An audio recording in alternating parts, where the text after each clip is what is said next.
আসসালামু আলাইকুম এভরিওয়ান, কেমন আছেন সবাই? আলহামদুলিল্লাহ, আমরা তো ভালো আছি। Welcome back my daily blog. আজকে আবারও একটা রান্নার ভিডিও নিয়ে চলে আসলাম। আজকে রান্না করব জালি কুমড়ো দিয়ে গরুর মাংস, গরুর সাদা মাংস। আজকে গরুর সাদা মাংস রান্না করব, জালি কুমড়ো দিব সাথে। তা সাদা মাংসটা আমি আজকে যেহেতু জালি কুমড়ো দিয়ে রান্না করব, এই জন্য আমি টক দই দিচ্ছি না।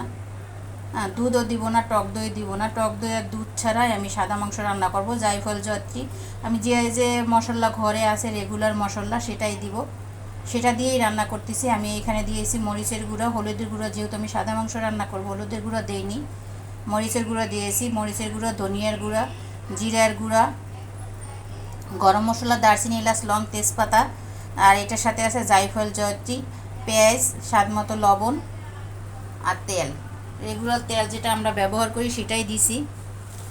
তা আসেন আজকে রান্না করতে করতে আবারও কিছু কথা বলি, কিছু গল্প করি আপনাদের সাথে। কিছু কথা শেয়ার না করলেই না, যেগুলো আমরা সবসময় যখনই আমরা ফেসবুক, ইউটিউব, টিকটকে ঢুকি তখনই এগুলো দেখি। এগুলো দেখে আমরা কথা না বলেও পারি না, বলতে হয়। কিছু কিছু কথা না বললেও হয় না, যে কারণে আজকে বলা। মাংসটা আমি হাতে মাখায় রান্না করব। তা আমি সব মশলাই দিয়ে দিছি, এখন হাতে মাখায় দিব, এরপর মাখায় জালটা ধরাই দিব। তা সে কথাগুলো হলো যে আজমিরা বিথি আপুকে নিয়ে আমি আগেও একটা ভিডিও বানাইছিলাম, রান্নার ভিডিও, আর রান্না করতেছিলাম, আর রান্নার ভিডিওর মাঝখানে আজমিরা বিথি আপুরে নিয়ে কিছু কথা বলেছিলাম। তা আজকেও রান্না করতে করতে আজমিরা বিথি আপুরে নিয়ে কিছু কথা বলতে চাই। সেটা হলো, আজকেও দেখলাম মানিক মিয়া আর আজমিরা বিথি আপু একটা ভিডিও ছাড়ছে এবং মানিক মিয়াও একটা ভিডিও ছাড়ছে। দুইজনেই ভিডিও বানায় বানায় ঝগড়া করতেছে। তা মানিক মিয়া আরে আমি এটাই বলবো যে আপনার এটা ঠিক না, যেহেতু আপনার দুইটা বাচ্চা আছে, একটা বাচ্চা না দুইটা বাচ্চা, আপনার একটা মেয়ে বাচ্চা একটা ছেলে বাচ্চা, দুইটা বাচ্চা আছে। আপনি যেটা করতেছেন এটা মোটেও ঠিক করতেছেন না। আপনি আবার আপনার বউর বদনাম বলতেছেন। আপনার বউ আপনার বদনাম ওইভাবে আপনার বদনাম বলে না, যে যেটা বলার সেটাই বলে, সেটাকে বদনাম বলে না। কিছু কথা আছে না বললেই না, সে কথাগুলো বলে, সেটাকে বদনাম বলা যায় না। জাস্ট কথাগুলো আপনাকে শোনানোর জন্যই ভিডিও হয়তো বানায়, ফোনে হয়তো বলতে পারে না, এই জন্য ভিডিও বানায়, ভিডিওতে বলে।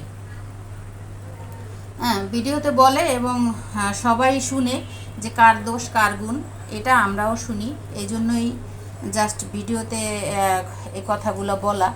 আজকে রান্না করতে করতে এই জন্য এই কথাগুলো বলতে আসলাম। তবে আজমিরা বিথি আপুকেও বলবো যে আপু, আপনার দুইটা বাচ্চা আছে, যাই হোক, এক জায়গা থাকলে ভুল ত্রুটি হয়, এক জায়গা থাকলে মারামারি, এক জায়গা থাকলে মারামারি ধরাধরি এগুলো হবেই। আপনিও সব কিছু ভুইলা মানিক মিয়ার সংসারে চলে যান, দুইজনে মিলে যান।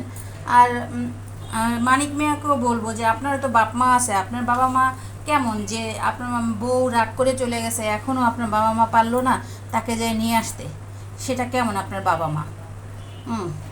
আপনি আর আপনার বউ না ঝগড়া লাগছেন, আপনি না আপনার ঝগড়ার জন্য আপনার বউর কাছে নত হচ্ছেন না, কিন্তু এটা ঠিক না। যে কোনো একজনের নত অবশ্যই হতে হবে। হ্যাঁ, আর এটা অবশ্যই মানিক মিয়ার হওয়া উচিত, যেহেতু মানিক মিয়া তাকে অনেক অত্যাচার করছে, যে কারণে সে ঘর ছাড়তে বাধ্য হয়েছে। এটা অবশ্যই মানিক মিয়ার বউর কাছে নত হওয়া উচিত এবং তার বাচ্চাদের মুখের দিক তাকাইয়া তাকে যে গিয়ে নিয়ে আসা উচিত। কিন্তু সেটা মানিক মিয়া না করে দিনের পর দিন ঝগড়া বাড়াচ্ছে, আর কি বাড়াইতেই আছে। বুঝতে পারছেন? তো এটাই আমরা বলবো যে আজমিরা বিথি আপুরে, যে আপু যা হওয়ার হয়েছে, আর মানিক মিয়ারও বলবো যে যা হওয়ার হয়েছে ভাইয়া, আপনি আপনার বউকে নিয়ে আসেন, ঝগড়াঝাটি বাড়ায়েন না, এগুলো অনেক খারাপ। আপনাদের উচিত দুই ফ্যামিলি মিলা মানে সংসারটা আবার মিলায় দেওয়া, দুই ফ্যামিলি। কারণ মানিক মিয়ার বাপ মার অবশ্যই উচিত যে তার দুইটা নাতি আছে, তার উচিত যে তার বউ, ছেলের বউরে নিয়ে আসা।